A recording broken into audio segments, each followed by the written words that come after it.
Buongiorno a tutti Arsori di Ponti! Oggi voglio provare assieme a voi una nuova tipologia di video. Nuova per un motivo principale. Partirò da un argomento, ovvero i capitoli iniziali del quarto libro della saga, La Casa delle Catene, per spaziare avanti e indietro, creando tutti i collegamenti che mi sono giunti alla mente rileggendoli. Quindi sì, ci saranno spoiler su tutto il libro Malazan dei Caduti e forse anche un po' oltre. Spoiler grossi o piccini? Ma non credo siano così grandi, ma se siete così impauriti lasciate stare e tornate qui dopo aver letto i 10 principali. Fatto? Va bene!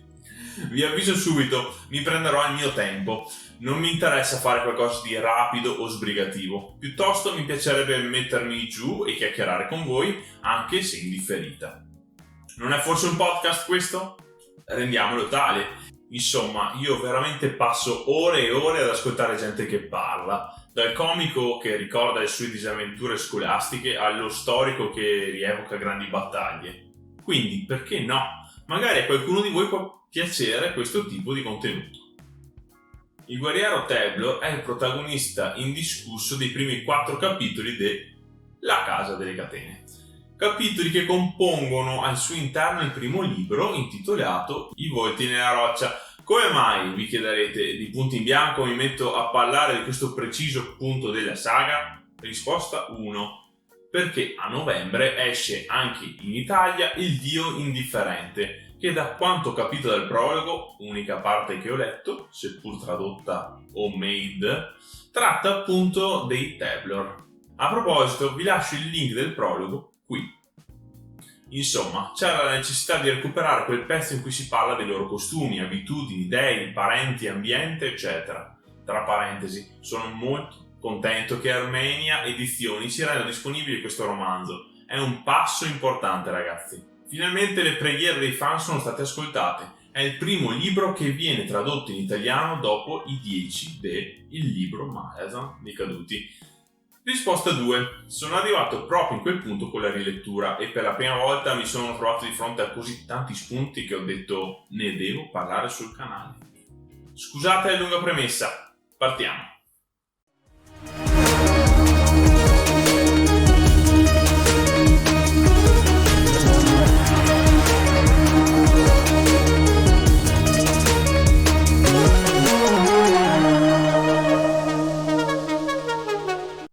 La storia di Karsa parte dall'altopiano Lederon, una tundra che si trova a nord-est sul continente Genabakis.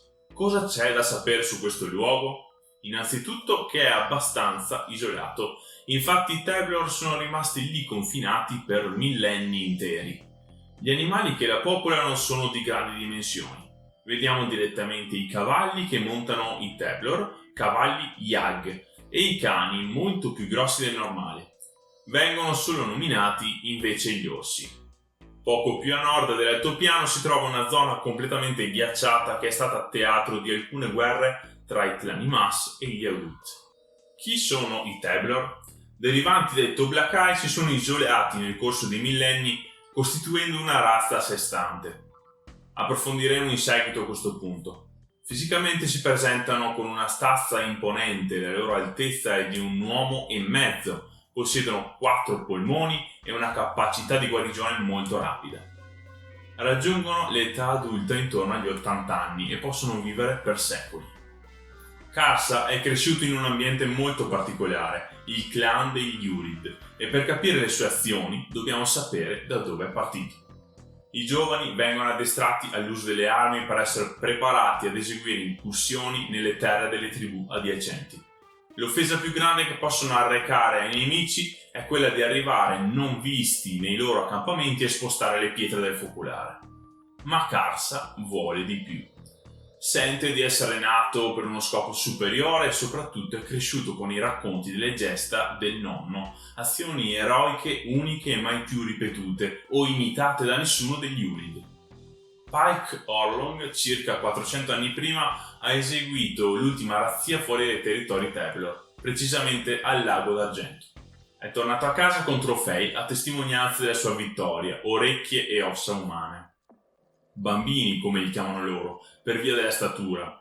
ammassate a centinaia secondo i racconti. Il nipote è ambizioso e vuole a tutti i costi superare Pike e la sua fama, perciò trova 2 compagni, sfida apertamente il padre e parte per il suo viaggio. C'è una profezia che aleggia tra i Templor in cui si parla di uno tra loro che riuscirà a unire tutti i clan per condurli nelle pianure a cominciare la guerra del popolo. Figuratevi uno come Cassa che sente qualcosa del genere, è ovvio che si senta preso in causa. Fin da giovanissimo è il più bravo nel combattimento, è il nipote di Pike, unico eroe che si conosca in tutta la storia dei Templor, eppure qui Karsa cade nella trappola dei suoi dei, i 7 volti nella roccia. Oh, per le palle pelose di Fener, mi sembra di essere in una matriosca. Ogni volta che comincio un discorso ne devo fare un altro per introdurlo. Ora capisco Erickson e il suo non spiegare nulla. Andiamo rapidi e allora raccontiamo le cose a mano che si presentano. Gli dei dei Templor sono questi 7 volti scolpiti nella roccia, ma che non sono altro che 7 Dranimas spezzati che sono stati abbandonati e immobilizzati nella montagna dai compagni. Il potere del rituale però è ancora forte e permette loro di comunicare con gli sciamani Templor e nel frattempo quest'ultimi hanno cominciato ad adorarli come veri e propri dei.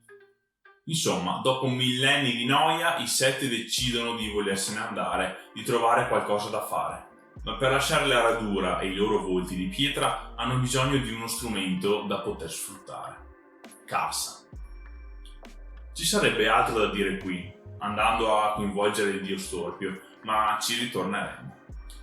Quello che volevo sottolineare è che la profezia che alimenta l'ego e l'arroganza del giovane Orlong non è altro che il metodo dei 7 per far muovere il culo a Karsa e portarlo dove loro vogliono. Come hanno fatto?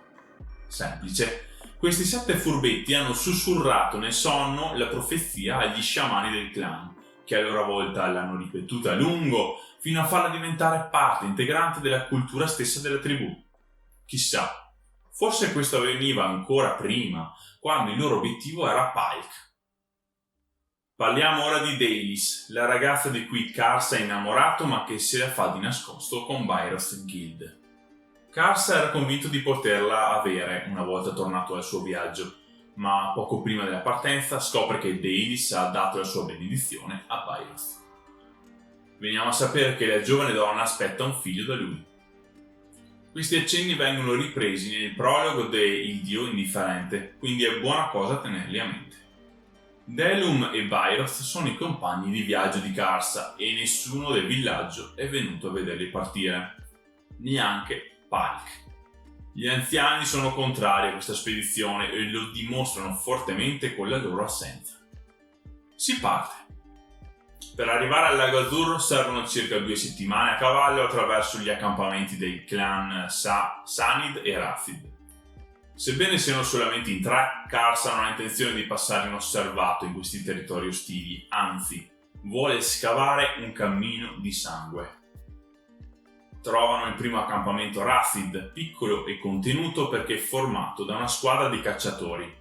Dobbiamo ricordare che tra i Rathid e gli Urid esiste da sempre una rivalità tremenda, costruita su odio, razzie e omicidi. Si lanciano rapidi e veloci sui nemici e in pochi attimi li uccidono tutti. Tutti, tranne uno, un giovane sui 40 anni che viene lasciato fuggire, con il terrore negli occhi e il dolore nel cuore. Ileid Zaros. Chi ha ascoltato la nostra traduzione del prologo del nuovo libro di Erickson sa di chi parlo, perché proprio in quell'occasione Ileid è il comandante di una spedizione all'estremo nord con Daelis e altri Templor. Vi rimando a quel video per saperne di più, in attesa di leggere il primo della trilogia del Testimone. Quello che mi ha stupito sono le parole di Byros, quasi una premonizione di ciò che succederà nel futuro.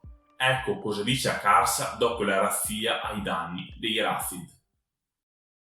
Questo giovane, Karsa Orlong, diventerà adulto e non si accontenterà di seguire, guiderà, dovrà guidare e nessuno metterà in dubbio il suo ardore, il legno luccicante della sua volontà, l'olio del suo desiderio. Karsa Orlong, hai creato un nemico degli Urid, tale da far impallidire tutti quelli che abbiamo conosciuto in passato. Che dire, non vedo l'ora di vedere cosa succederà. Comunque, in questa mattanza Cassa ha lasciato solo briciole ai suoi compagni. Sembra che debba dimostrare in ogni occasione di essere il più forte, il più coraggioso. Eppure, tra le righe possiamo notare che la sua arroganza è sintomo di insicurezza. A Byroth in più occasioni basta una sola frase per metterlo in difficoltà, e a quel punto il comandante non sa far altro che sguainare la spada per sfidarlo. La violenza è il suo unico mezzo per confrontarsi con gli altri, almeno finora. Il piano di Karsa è questo: razziare il villaggio dei Rathid e poi farsi inseguire da quest'ultimi fino alla Valle dei Sanidi, che di certo non saranno contenti di vederseli arrivare addosso, creando così i presupposti per una guerra tra i due clan. La prima mossa è depistare i cacciatori, cani compresi, e dirigersi nell'accampamento più vicino. Una volta arrivati, notano che tutti gli uomini si sono allontanati alla ricerca dei 3 Iurid a piedi. I guerrieri ammazzano i pochi Rathid che oppongono resistenza e si portano a letto una dopo l'altra tutte le donne del paese. Su questo punto ci dovremo tornare più avanti perché l'atteggiamento delle donne in questo frangente è piuttosto particolare. Lasciamolo un attimo qui e andiamo avanti. Anche in questo caso abbiamo prova dell'ingenuità di Karsa quando la moglie del capotribù gli rivela che suo nonno Palk, quando è passato da lì, non ha scavato un sentiero di sangue, bensì ha chiesto gentilmente di poter attraversare il loro territorio. Ovviamente Karsa non le crede. La moglie del capo e la figlia vengono costrette, insieme alle altre, ad avere un rapporto sessuale con Karsa e rimarranno entrambe incinte. I combattenti si danno alla fuga, sapendo di avere alle calcagna diversi inseguitori. Si imbattono però in un branco di cani Rathid lasciati liberi di vagare. Non possono permettersi di essere attaccati da un intero branco e nemmeno di essere fiutati. L'ululato attirerebbe i nemici. Ecco allora che Karsa tende una trappola alle bestie con l'aiuto di Delum. Il capobranco viene sottomesso dal condottiero Iurid e da quel momento verrà chiamato mastino. E così il piccolo gruppetto di guerrieri ha guadagnato degli alleati molto utili per attraversare un territorio ostile di cui non hanno alcuna conoscenza. Poco dopo si imbattono in un nutrito gruppo di Rathid, tra cui alcuni a cavallo. Ci vuole tutta la maestria di Byroth, la ferocia di Karsa, la precisione di Delum e l'aiuto dei cani per rispondere efficacemente all'attacco. Alcuni nemici però riescono a darsela a gambe. Penso che per oggi possiamo chiuderla qui. Come sapete il cammino di Karsa è ancora lungo, anche considerando solo quel tratto che voglio raccontarvi, quello all'inizio della Casa delle Catene. Quindi ci vediamo prossimamente con la seconda parte in cui ci dedichiamo alle strane e misteriose scritte che Karsa e compagni trovano in una caverna. Fatemi sapere assolutamente che cosa ne pensate del nuovo modus operandi, ci tengo molto a sapere la vostra opinione. Se vi piace possiamo tranquillamente andare avanti su questa linea, ripercorrere i principali fatti ma contemporaneamente analizzarli e spaziare qua e là dove ce n'è bisogno. Vi ricordo che è sempre attiva la possibilità di farvi regalare da me il libro La Casa delle Catene o, se lo avete già, un altro a vostra scelta. Se volete potete pubblicare sui social una citazione di Malazan usando l'hashtag podcastmalazan, tutto attaccato, ogni giovedì fino al 24 settembre, giorno in cui sceglierò il destinatario di questo regalo. Nel frattempo terrò conto di commenti, condivisioni, like, eccetera, eccetera, di tutto quello che dimostri il vostro affetto per il podcast. Potreste vincere un libro, perché no? In ultimo, sono certo che abbiate tanto da dire rispetto ai contenuti discussi oggi, perciò non trattenetevi e scrivete tutto qui sotto. Vi invito caldamente a iscrivervi al canale, per me è fondamentale, quindi per cortesia cliccate sul tasto iscriviti. Su Facebook mi trovate alla pagina podcast Malazan dei Caduti, seguitemi anche lì perché presto ci saranno novità che non vorrete assolutamente perdervi. Conto su di voi! Noi ci si vede sabato alle 17 con la recensione senza spoiler fatta da Stefania per noi del nuovo libro di Erickson Il Dio Indifferente. Ci vediamo lì! Se riuscite a lasciare un like e a condividere questo video con i vostri amici, posso finalmente consegnarvi la mia umile benedizione. La puntata è finita, andate in pace.